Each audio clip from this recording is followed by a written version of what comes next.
Bonjour, vous tous qui nous suivez, vous qui aimez Morabio TV et qui venez tous d'un peu partout, des régions du Rwanda, de nos pays limitrophes, la RDC, Congo-Brazza, Burundi, Ouganda, Kenya, Tanzanie. Nous vous saluons et nous vous aimons beaucoup. Nous avons aussi ceux qui sont dans la diaspora en Europe. Nous savons que vous nous suivez en grand nombre et nous vous demandons bien sûr de liker et de souscrire à notre chaîne. Cette année, nous avons dit que nous avons beaucoup de travail. Il y a beaucoup de sujets. Un travail qui n'est pas facile. Nous parlons de politique. Nous recevons aussi des messages divins annonçant ce qui pourrait arriver, des paroles de prophétie sur notre pays, le Rwanda. Et à cet effet, nous avons l'évangéliste Naganda Marcel, qui a un message prophétique pour le Rwanda de ces jours-ci modernes, et c'est pour vous, nos auditeurs, que ce sera adressé. Et je ne peux pas prendre trop de temps afin que vous puissiez suivre entièrement tout ce qui se dit, et aussi vos commentaires sont appréciés, nous les lisons tous. Et maintenant, donnons la parole à Nanganda Marcel, il nous dira ce qu'il a prévu de nous transmettre. Nanganda Marcel, bonjour. Nous vous disons bienvenue dans les studios Morabio TV. Nous vous demandons de vous présenter aux auditeurs. Alors, Nanganda Marcel, c'est qui? Est-ce que c'est un évangéliste? Est-ce qu'il y a autre chose que vous faites? Comment vous vous définissez? Voulez-vous vous présenter? Merci. Merci, vous les journalistes de Morabio TV.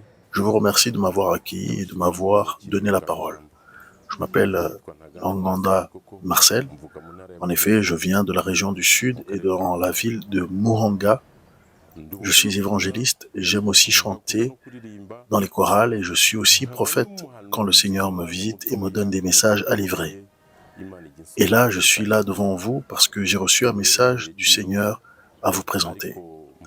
Et donc c'est pour ça que je suis là, pour communiquer ce message. Alors, pour ceux qui l'ignorent, vous venez de Kimirongo, dans la région de Kasabo, du district, oui. Et donc, c'est de là que vous nous amenez un message assez fort à partager avec les Rwandais. Alors, Nanganda Marcel, la parole est à vous. Mais avant d'aller plus loin, dans quelle église priez-vous? Je prie dans l'église ADEPR. Alors aujourd'hui, vous êtes dit, j'ai un message que je dois communiquer aux Rwandais, un message que je ne peux pas garder pour moi-même, que je dois libérer, que je dois faire sortir et faire savoir à tous les Rwandais. Oui, tout à fait. Aussi, vous pourrez nous expliquer comment vous avez reçu ce message, si c'était par des rêves ou un autre moyen. Alors allez-y, on va vous donner la parole, que vous soyez à l'aise pour dire tout ce que vous avez à dire. Merci. Merci pour m'avoir donné la parole, le message que j'ai à vous donner, que Dieu m'a donné. Ça fait 4 ans que je l'ai et j'ai reçu ce message pendant 4 années consécutives, de 2015 jusqu'en 2019 au mois de février. Et ensuite, j'ai continué à poursuivre le Seigneur parce que aussi j'avais peur de transmettre ce message. Mais il y a quelques jours, au mois de mars, il y a un prophète qui est venu me parler. Il avait un message pour moi et qui m'a dit, le message que tu as reçu à dire, dis-le parce que sinon, ce qui va arriver va te tomber dessus et tu vas aussi subir les conséquences de ce qui arrivera. Et toi aussi, ça te prendra. Alors c'est là où je lui ai dit, je ne peux pas dire ces choses si je ne connais pas leur raison d'être. Je ne peux pas amener un message qui condamne les personnes alors que je ne sais pas pourquoi ces personnes sont condamnées. Ils sont coupables de quoi? Là était ma question. Alors il m'a dit de prendre un temps de prière pour ce message afin que Dieu me donne une parole biblique et une parole d'explication qui amène la compréhension au message que j'avais reçu.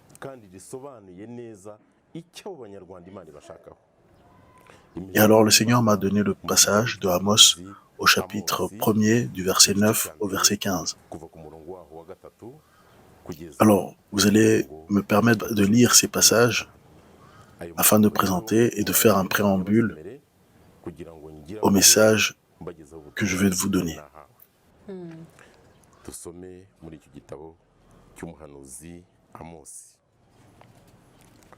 D'accord. Alors c'est bien le prophète Amos, chapitre combien? Chapitre 1, verset 3 jusqu'au verset 15. Et c'est là où je m'arrêterai. Et c'est aussi ça le message. C'est là où le message commencera, mais aussi le message finit avec Genèse chapitre 4, verset 9 au verset 11. Aussi, il y a un autre passage qu'il faudra lire.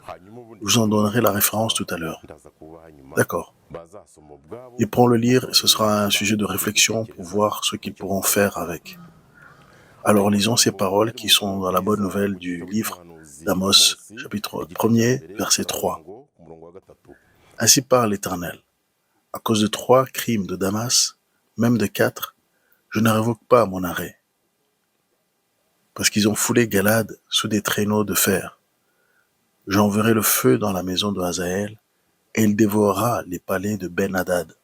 Je briserai les verrous de Damas, j'exterminerai de Bikat Aven les habitants, et de Beth-Éden celui qui tient le sceptre, et le peuple de Syrie sera mené captif à Kir, dit l'Éternel.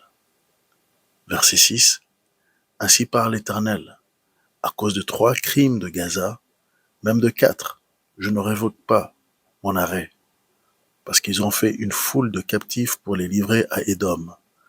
J'enverrai le feu dans les murs de Gaza, et il en dévorera les palais. J'exterminerai d'Asdod les habitants, et d'Ascalon celui qui tient le sceptre. Je tournerai ma main contre Écron, et le reste des Philistins périra, dit le Seigneur, l'Éternel. Verset 9. Ainsi parle l'Éternel, à cause de 3 crimes de Tyr, même de 4, je ne révoque pas mon arrêt, parce qu'ils ont livré à Édom une foule de captifs sans se souvenir de l'alliance fraternelle. J'enverrai le feu dans les murs de Tyr, et il en dévorera les palais. Verset 11. Ainsi parle l'Éternel, à cause de 3 crimes d'Édom, et même de 4, je ne révoque pas mon arrêt, parce qu'il a poursuivi ses frères avec l'épée, en étouffant sa compassion, parce que sa colère déchire toujours, et qu'il garde éternellement sa fureur. J'enverrai le feu dans Théman, et il dévorera les palais de Botsra. Verset 13. Ainsi parle l'Éternel, à cause de 3 crimes des enfants d'Ammon, même de 4, je ne révoque pas mon arrêt, parce qu'ils ont fendu le ventre des femmes enceintes de Galad afin d'agrandir leur territoire. J'allumerai le feu dans les murs de Rabat, et il en dévorera les palais. Au milieu des cris de guerre, au jour du combat, au milieu de l'ouragan, au jour de la tempête, et leur roi s'en ira en captivité, lui et ses chefs avec lui, dit l'Éternel. En vérité, ces paroles, lorsque je les ai reçues, je venais de prier pour la vision que j'avais reçue et qui était très forte, qui concerne notre pays, le Rwanda. Les prophètes ont passé ces derniers temps à parler, et moi aussi je les ai entendus, mais beaucoup de gens disent « Ah, ce sont des menteurs, ils sèment la peur ». Ça, ce sont des choses que les gens s'imaginent en suivant les nouvelles à la radio. Le message que j'ai reçu ne vient pas de nouvelles que j'ai entendues à la radio ou des bruits des politiciens à l'extérieur. C'est le message qui vient de l'Éternel, le Dieu d'Abraham, d'Isaac et de Jacob.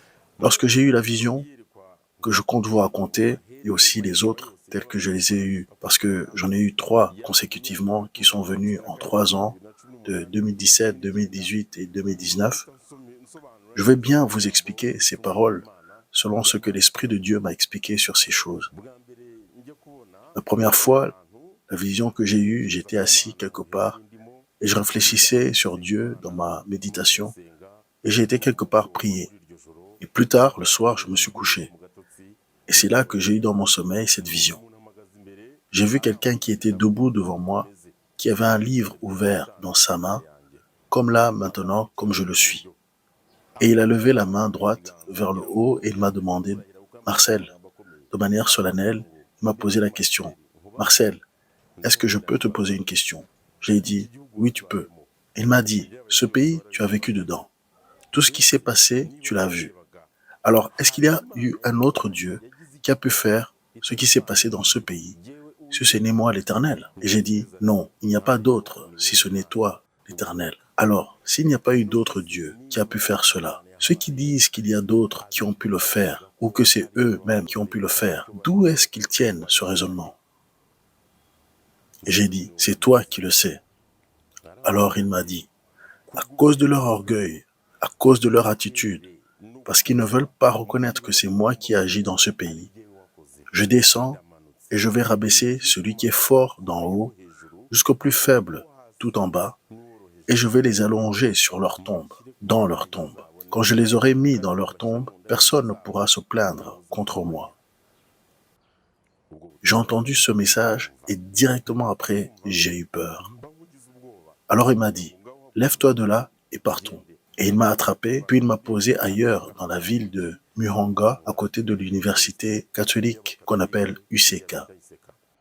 Il m'a dit alors, observe. Et là, j'ai vu le pays comme s'il y avait un tourbillon de guerre, des mouvements de guerre. J'ai vu des soldats en train d'attaquer le pays. Le pays était envahi par la guerre. J'ai vu des soldats en train de se déshabiller de leur uniforme parce qu'ils étaient en train de perdre le combat. Ça semblait très difficile pour eux. Alors je me disais, mais qu'est-ce qui se passe? Parce que nos soldats sont quand même reconnus comme forts. Et moi aussi, je le sais. Alors quel est le problème qui arrive? Nous savons tous qu'ils sont forts. Et l'homme qui avait le livre m'a dit, je t'ai dit que je vais rabaisser les forts et les faibles à cause de leur orgueil. Parce qu'ils n'ont pas su que c'est moi qui les ai gardés. Je vais les mettre dans le ventre de leur sépulcre, le jour de la mort. La force de chacun est mise à zéro. Et leurs armes ne leur serviront à rien. Ça m'a rempli de peur. Et puis je suis sorti de cette vision. Je me suis réveillé, j'ai prié, j'ai repris la vie normale. 2017 s'est terminé. 2018 est arrivé. Je me suis retrouvé à prier. Des temps de prière et de jeûne. C'était une journée de jeûne et prière. Et puis j'ai eu une vision où j'étais dans une grande église et je me retrouvais avec ceux qui je priais. On priait et j'ai vu quelqu'un debout dans l'église où on était. Nous étions beaucoup. Cette personne m'a dit, Marcel, repentez-vous. Dis aux Rwandais qui sont avec toi, repentez-vous, parce que j'ai besoin que vous soyez purifiés, car les jours mauvais vous surprennent. Purifiez-vous. Alors j'ai dit à ceux qui étaient autour de moi, on a commencé à confesser en priant pour être purifiés, pour que Dieu nous pardonne nos péchés. C'était des choses très fortes. J'étais stupéfait en sortant de cette vision. Je me suis assis sur le lit et j'y ai réfléchi. Je me suis levé, je me suis mis debout dans la maison et j'ai continué à y réfléchir. Alors je me suis dit, il faut que je prie pour que je me purifie. Peut-être le Seigneur voulait me dire par cela que j'ai peut-être fait des choses qui ne lui ont pas plu. Alors je me suis mis à prier de vive voix et confesser toutes les choses qui auraient pu mal se passer dans la journée, qui auraient déplu à Dieu. J'ai prié après avoir confessé tous mes péchés. J'ai prié après avoir confessé tous mes péchés. J'ai demandé à Dieu de continuer à travailler dans mon cœur, à préserver mon salut, ma foi, mais aussi celle des Rwandais.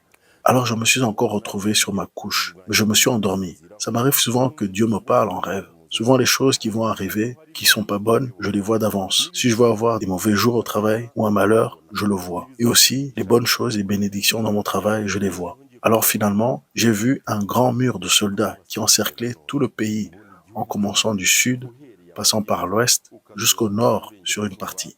Et j'ai vu une multitude de soldats qui encerclaient et formaient ce grand mur. Et je ne sais pas si vous avez déjà observé les pêcheurs quand ils font la pêche de poissons dans les rivières.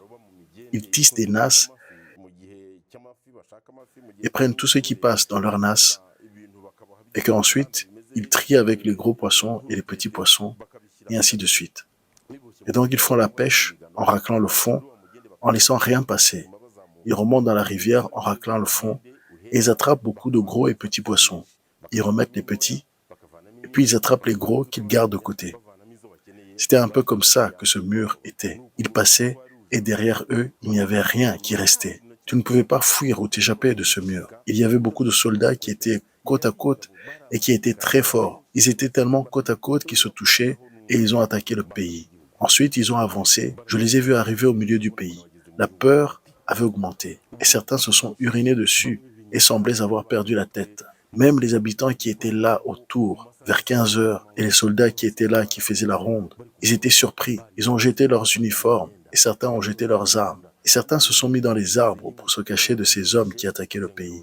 Et pour qu'ils ne soient pas attaqués, et donc ils essayaient de se dissimuler en se montrant comme des civils. Et ce mur est passé à côté de nous et a continué à avancer. Il n'a pas fait attention à nous. Il nous a passés.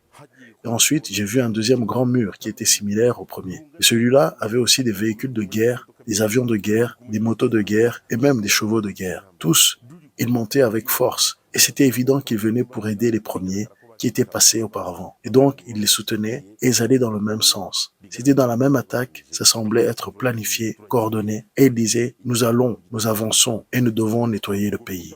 Ce deuxième mur était formé de beaucoup de soldats qui faisaient peur et leurs explosifs qu'ils avaient faisaient très peur. Aucun habitant pouvait parler à son voisin. Alors, lorsqu'on voyait un soldat local ou qu'on s'approchait de lui pour lui demander quelque chose, lui aussi se dissimulait en civil. C'était des choses terribles.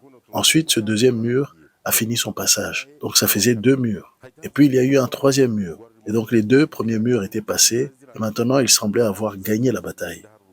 Ce mur qui arrivait était formé de dames, de jeunes garçons, de jeunes filles, de petits, et ils avaient des chants de victoire. Ils semblaient heureux de ce qui s'était passé devant eux. Et ensuite, quand ils sont passés, j'ai vu un 4e mur qui avait dedans des soldats haut gradés, des dirigeants, et c'était des nouveaux qu'on ne connaissait pas, avec de nouvelles tenues que je n'ai pas l'habitude de voir. Ils sont arrivés et nous ont convoqués et nous ont dit « Venez, nous allons vous réunir pour vous parler ». Alors ils nous ont fait asseoir par terre et nous ont parlé. Nous avions peur. Nous leur avons demandé, tous ces soldats que vous avez combattus, tous ces quartiers que vous avez traversés, comment êtes-vous passés? Parce que nos soldats sont forts. Comment est-ce possible? Ils ont répondu, cela, ne les nous demandez pas. Plutôt demandez à celui qui les a mis en place. Celui qui les a mis en place, on le demandera comment? Où est-il? Ils dirent, ne nous le demandez pas. Notre mission est de faire ce qui nous a été demandé et de l'accomplir. Point. Demandez à celui qui sait où il est, parce que c'est lui qui connaît son secret. Lorsque cette bataille était arrivée à ce niveau-là, ils ont commencé à organiser plusieurs réunions et ont convoqué les habitants qui étaient là, dans les alentours. Tout ça nous faisait peur. Et moi, ça m'a fait très peur parce que c'était des choses inhabituelles. Et je me suis réveillé du rêve à cause de la peur. Je me suis levé, j'ai été me promener dehors, prendre un peu d'air, et ensuite je suis revenu dans la maison. J'ai prié disant, Dieu, si c'est bien toi qui me le montres, que tu me montres encore cela afin que je sache que c'est toi qui l'amènes. Alors au moment où je me suis allongé, même avant que je m'assoupisse, j'ai eu un film, une vision. J'étais de retour dans la réunion qui était convoquée dans laquelle j'étais dans le rêve. Et vous savez, parfois, à cause d'un incident surprenant, vous sortez des rêves et vous dites « Ah mince, je suis sorti trop tôt parce que j'ai raté le reste de l'information. » Ou alors « Ouf, j'ai échappé belle à celui qui voulait me tuer. » Et bien là, lorsque je me suis allongé sur le lit, ça a continué, mais maintenant dans la vision exactement où le rêve s'était arrêté. Je suis revenu dans la vision et dans la réunion, et c'est là que j'ai su que ça, c'est Dieu. C'est comme ça que ça m'est arrivé. Et ils ont commencé à mettre en place des nouveaux dirigeants, et moi j'observais. De région en région, nous avons pu voir 5 secteurs qui ont eu des nouveaux dirigeants et moi je les voyais dans la vision. Et donc j'ai quitté la vision. En quittant, j'étais en train de méditer dessus, réfléchissant et j'ai prié au Seigneur. L'Esprit du Seigneur m'a visité et donné une parole dans le livre du prophète Sophonie, chapitre 2, verset 6 jusqu'au verset 15. Lisez-le lorsque vous aurez le temps. Le Saint-Esprit m'a dit, la situation est celle-là. La guerre est terrible. Les Rwandais priaient, invoquaient Dieu, plaidaient à Dieu. Ce n'est pas que des paroles. Ce que j'ai dit, je vais le faire. Et dans ce même sens, la 3e fois, j'ai eu une vision comme celle-là. J'étais accouillé, j'étais dans mon travail. J'étais tranquille en train de me reposer le soir, au mois de février 2019. Et c'est là où je me suis vu, debout dans la région de Murenge, à Gatibo, et j'ai eu des visions de plusieurs régions du pays. Et c'est de là où j'ai vu que j'étais dans le travail. On a été surpris par une attaque de soldats comme ce que j'avais vu auparavant. C'était un mur qui encerclait le pays. Il nous a encerclés. J'ai vu que les soldats du pays, les soldats habituels étaient là, comme fatigués, épuisés, et ils perdaient la force. Mais on ignorait la raison. Et on s'est questionné pareil qu'avant. Et l'homme au livre a encore répété, il y a la fin pour toute personne. Alors je suis descendu à pied Gatibo entier, et j'ai traversé Kichumbi entier, sans voir personne. J'ai parcouru Gatsata entier. Je suis arrivé à Nyabugogo et j'ai traversé la grande axe des poids lourds. Je suis remonté jusqu'à Remera et je ne voyais personne. Partout, c'était que gémissement. Les choses étaient très graves. Encore, j'ai continué à Remera. J'ai vu une autre bataille d'une autre partie. Ça concernait Kimi Sagara. Et c'était une bataille terrible. Ça faisait peur. À Kimi Sagara, il y avait des choses terribles. Et je voyais des gens mourir. Je voyais des corps et je pouvais voir un homme, par exemple, porter seul sa femme morte parce qu'il n'y avait personne d'autre pour l'aider. Et voilà le chaos terrible que j'ai vu. Et cette mort terrible et ce malheur terrible que j'ai vu. C'est une bataille intense qui faisait peur. Quand cela s'est terminé, j'ai compris qu'il fallait que je me calme et que je prie le Seigneur parce que rien d'autre ne pouvait être fait. Dans ces jours, j'ai continué à travailler. J'ai quitté prier j'ai trouvé du travail à Kichumbi pour un temps. Ce message que j'avais reçu, je n'ai pas trop fait attention. Et quelque temps après, quelqu'un m'a appelé au mois de février et il m'a dit, Marcel, monte et raconte ce que Dieu t'a montré en vision. Je ne sais pas ce que tu as vu dans la vision, mais je sais que Dieu m'a dit, toi Marcel, de t'appeler et de te dire d'annoncer tout ce que tu dois annoncer. Dieu m'a dit qu'il monte et qu'il dise tout ce que je lui ai ordonné et qu'il prenne un jour de prière afin qu'il puisse dire ce que je lui ai dit de dire. Et c'est là où j'ai pris ce jour de prière et c'est là où Dieu m'a donné ce passage dans Amos. En vérité, sans tarder, sans s'éparpiller car le message est long et d'ailleurs il va s'accomplir assez rapidement, Saint-Esprit m'a dit, dis aux gens au Rwanda de se purifier, de se sanctifier car les jours difficiles arrivent. La mort se rapproche d'eux encore plus vite qu'ils ne le pensent. Alors j'ai demandé, mais pourquoi tu poursuis les Rwandais? Tu as quoi contre eux? J'ai posé la question à Dieu, mais pourquoi tu envoies aux Rwandais beaucoup de prophètes? Pourquoi tu insistes tant sans relâche? Pourquoi tu insistes à nous faire parler? Quel est leur problème? Et c'est là où est venue cette vision. Et je me suis rappelé d'une autre vision que j'avais eue dans les temps qui étaient passés à 3 reprises. J'ai vu quelqu'un, un haut fonctionnaire qui était là, il était venu me visiter. On était assis ensemble et on a discuté, or que par rapport à lui, je suis très bas.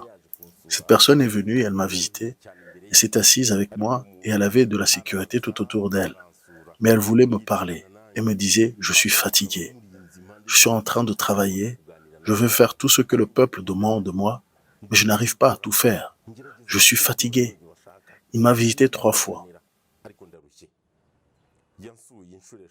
Et cette personne vous a visité la première fois en quelle année? C'était en 2017, le 25 septembre. Et donc, elle vous a visité 3. Elle m'a visité 3 fois. La deuxième fois, c'était en 2018, en décembre. J'avais passé la nuit à Ignenyeri. Et la troisième fois, c'était en 2019. Et nous avons parlé.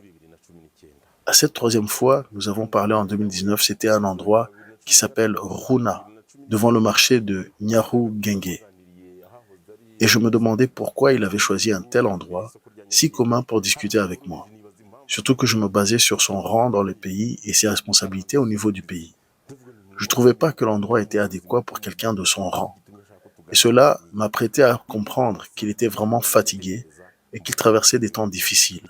Cela m'a montré qu'il était vraiment très fatigué. Et on était assis là tous les deux. Il y avait ses 2 enfants et nous avons partagé un repas et avons discuté. Et ceux qui étaient avec lui disaient, mais partons. Et lui disait, mais non, laissez-nous discuter. J'ai des problèmes que je voudrais partager avec lui. Je suis fatigué, exténué. J'ai des problèmes à lui raconter, laissez-moi le parler. Et vraiment, je voyais qu'il était très fatigué. Après cette vision, j'ai été chercher conseil chez un grand prophète en qui j'avais confiance. Et lui m'a dit, cette personne, va la rencontrer. Elle est fatiguée, va discuter avec elle. Mais je n'ai pas été parce que je ne trouvais pas que c'était le moment adéquat pour cela et qu'il fallait d'abord prier et réfléchir dessus.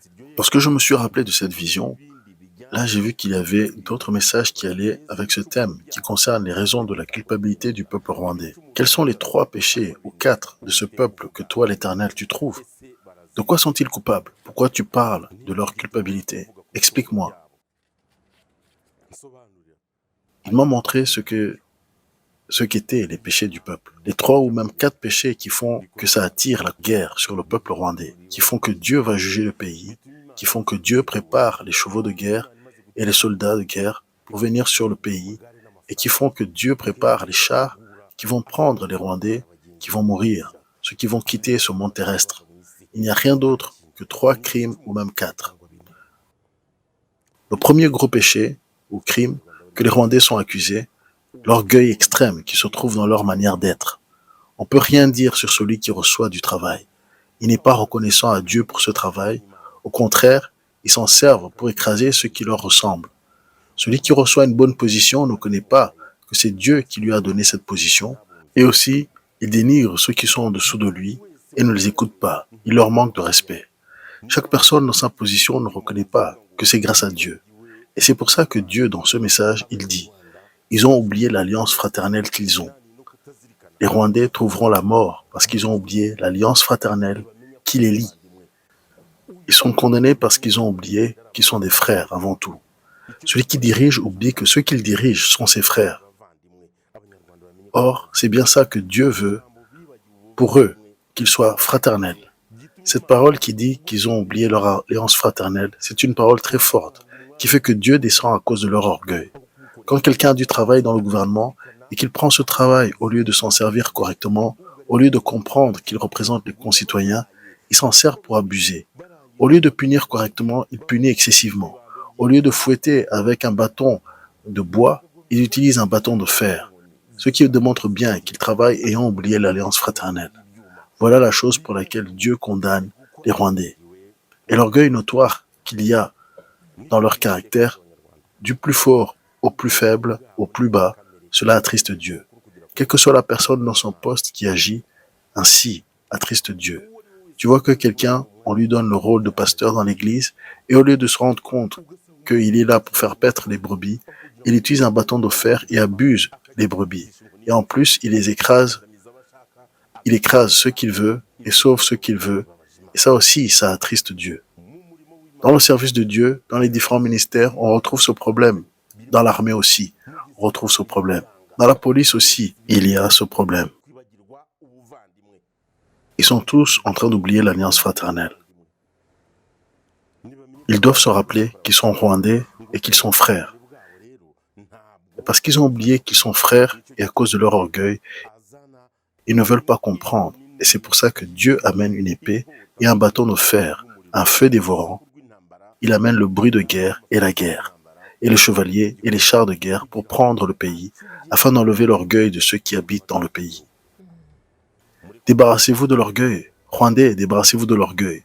Cette chose, Dieu la combat.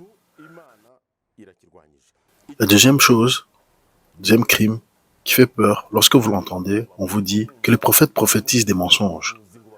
Le deuxième péché, le deuxième crime, l'Éternel dit, je vois le meurtre en grande quantité dans un niveau qui n'est pas acceptable.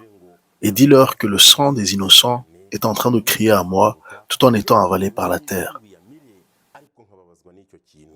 Mais moi, ça m'attriste fortement, dit l'Éternel. Donc le meurtre qui dépasse les bornes, on entend, mais qu'est-ce qui s'est passé à un tel? On entend qu'il est mort.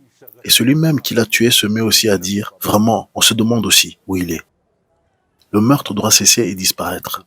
Les méchants qui pratiquent le meurtre ont augmenté et la méchanceté est excessive. Mais le Seigneur dit, vous voyez peu, et il y a ce que moi je vois que vous ne voyez pas. Et pour cela, je me lève contre. C'est ça, le deuxième crime. Le troisième péché est l'adultère. L'adultère excessif dans le pays. L'adultère, la fornication qui dépasse les bornes. Du plus grand au plus petit parmi eux, il y a l'adultère de l'enfant jusqu'au vieillard. L'adultère est devenu leur nourriture, leur pratique. C'est leur régime quotidien et leur conversation, et leur sujet de conversation habituel, comme si c'était ça le progrès. Et cet adultère, Dieu en a assez. Et sachez que c'est ça qui a détruit le premier monde avant Noé. Le déluge de Noé, c'est ça qui a amené la condamnation et la destruction de Sodome et Gomorrhe. Et c'est ça qui a amené la fin tragique de plusieurs qui nous ont précédés. Le quatrième péché ou crime, c'est de juger injustement. Dieu veut un jugement juste. Dieu veut un jugement qui est vrai, un jugement qui est raisonnable et qui est en adéquation avec la faute, tel que le gouvernement devrait le faire. La véritable justice, c'est ça que l'Éternel veut. Que lorsque quelque chose se passe, que la punition suive la faute. Dieu ne veut pas qu'il y ait des innocents qui soient condamnés. Il ne veut pas que les plus faibles soient écrasés par les plus forts injustement. Il ne veut pas que les plus pauvres soient écrasés parce qu'ils sont pauvres. Dieu veut des jugements justes dans le pays. Et voici les 3 crimes ou 4 qui sont les raisons pour lesquelles Dieu se lève contre le peuple. Vous pouvez retrouver ces jugements dans Amos 1, verset 3, verset 6, verset 9, verset 11 et au verset 13, qui disent Dieu dit 3 crimes contre Ammon, ou même 4, à cause de 3 crimes de Damas, ou même de 4. Je ne révoquerai pas mon jugement, dit l'Éternel. Il n'y a rien que vous puissiez faire qui puisse enlever ce jugement. Alors ce que l'Éternel veut, c'est que les gens se purifient pour que ceux qui vont mourir au moins puissent mourir dans la sainteté et sans péché. Ceux qui meurent pour aller en enfer iront en enfer parce qu'ils n'auront pas écouté à ce que Dieu a dit. Mais ce que Dieu veut, c'est que tous les Rwandais se purifient, que tous les Rwandais se repentent de leur mauvaise voie. Et voilà ce que l'Éternel veut pour les Rwandais. Et alors, ayant entendu ces paroles, ça m'a amené à réfléchir. Et j'ai commencé à méditer et continuer à prier Dieu. Et le 3 mars, vers 16 heures, le Seigneur m'a parlé, m'a donné une parole à travers quelqu'un qui m'a dit que tu termines cette parole avec Genèse chapitre 4, versets 9 à 11, qui dit « L'Éternel dit à Caïn, où est ton frère Abel ?»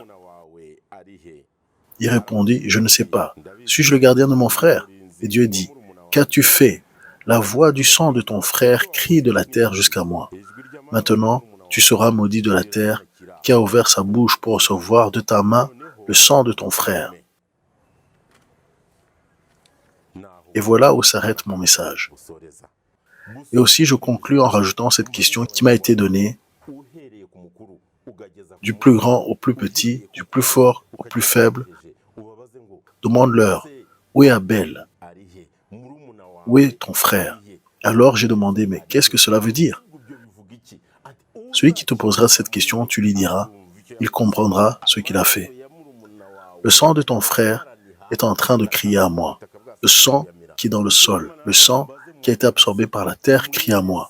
Il y a beaucoup la question que vous avez posée. Où est ton frère avec lequel tu as commencé dans l'armée? Vos frères avec qui vous avez commencé, où est-ce qu'ils sont? Ceux avec qui vous avez travaillé, où est-ce qu'ils sont? Que je demande à tous les citoyens, vos frères, où est-ce qu'ils sont? Ton voisin, où est-ce qu'il est? Où est-ce que tu l'as enterré? Parce que son sang crie à moi. Dieu s'est approché de moi et il m'a fortement empressé de dire que je demande aux filles et aux femmes de nos jours, ces 3 derniers mois, tu étais enceinte. Où est cette grossesse? Vos grossesses qui étaient présentes, où est-ce qu'elles sont passées? Une femme était enceinte et Dieu comptait cet enfant parmi son nombre de vivants. Et ensuite, le lendemain, on entend qu'il n'y a plus de grossesse. Et l'enfant ne naît pas. Où est cet enfant? À ces femmes, ces filles, on leur demande, où est cet enfant? Est-ce qu'il a été enterré? Cette effusion de sang excessive, Dieu n'en veut pas. Dieu m'a demandé de demander aux voleurs, vous partez voler, mais en plus, vous répandez le sang. Vous allez voler quelqu'un, et en plus, vous coupez sa gorge, et vous versez son sang. À quoi ça vous sert? Parce que lorsque vous tuez quelqu'un, il y a 2 choses terribles que vous faites. Vous levez la bataille dans le pays. Vous amenez aussi l'État à poursuivre cette affaire.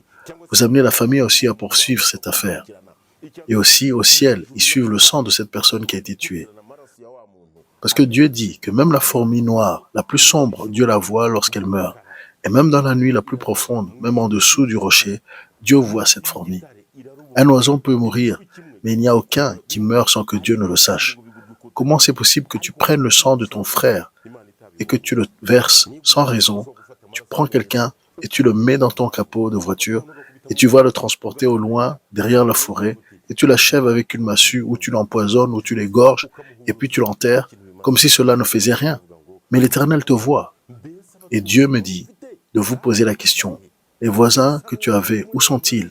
Ceux avec qui tu étais ces derniers temps, êtes-vous encore ensemble? Que chacun demande où se trouve son prochain. Et voilà. L'Éternel indique que ces crimes-là vont faire que Dieu ne pardonne pas le Rwanda. D'ailleurs, Dieu veut que les gens se repentent, se purifient, se sanctifient, parce que son jugement arrive, et son jugement est sûr, et arrivera rapidement, et ça ne peut pas être enlevé. Vous pouvez lire ceci dans le prophète Ésaïe, chapitre 17, tout le chapitre. Dieu ne veut pas changer d'avis sur cette question, surtout si les hommes ne veulent pas écouter. Que Dieu vous bénisse. Merci beaucoup, Marcel Naganda, pour ce message adressé aux Rwandais, et beaucoup de gens sont en train de prophétiser. Nous ignorons les aboutissants de tout cela. Il y a certains qui acceptent Dieu, qui sont croyants en Dieu, et qui acceptent les visions, les rêves et la prophétie. Pour ceux qui nous suivent, si lorsque vous aurez reçu peut-être un autre message, est-ce que vous allez revenir le transmettre ici, dans cette chaîne, ou est-ce la fin?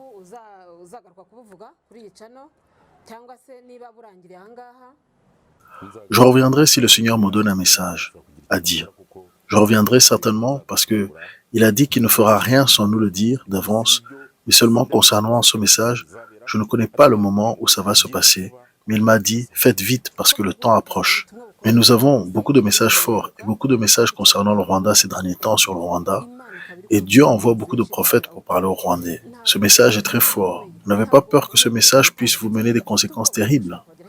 Oui, la peur, on peut la voir, mais nous avançons avec l'exemple de ceux qui nous ont précédés. Ézéchiel a été frappé, Ésaïe a été frappé, Jérémie et les autres, on les a fait beaucoup de mal. On les a même tués. Il y en a qui ont été sciés. Daniel, il a été frappé. Habakkuk a été frappé. Et je me souviens qu'Habakkuk, lui, il a dit que même si je plantais et que ça ne pousse pas, ou que je fasse quoi que ce soit et que ça ne produit rien de bon, je ne relâcherai pas à cette foi que j'ai en mon Dieu.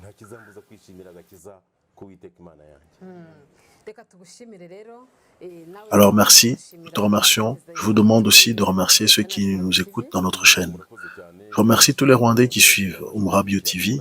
Et aussi, je remercie surtout ceux qui vont suivre les recommandations de Dieu, la volonté de Dieu. Que Dieu vous bénisse. Alors merci. Et vous avez demandé aux Rwandais de se purifier et que le message que Dieu a dit, et c'est ce qu'il a dit, il va le faire certainement.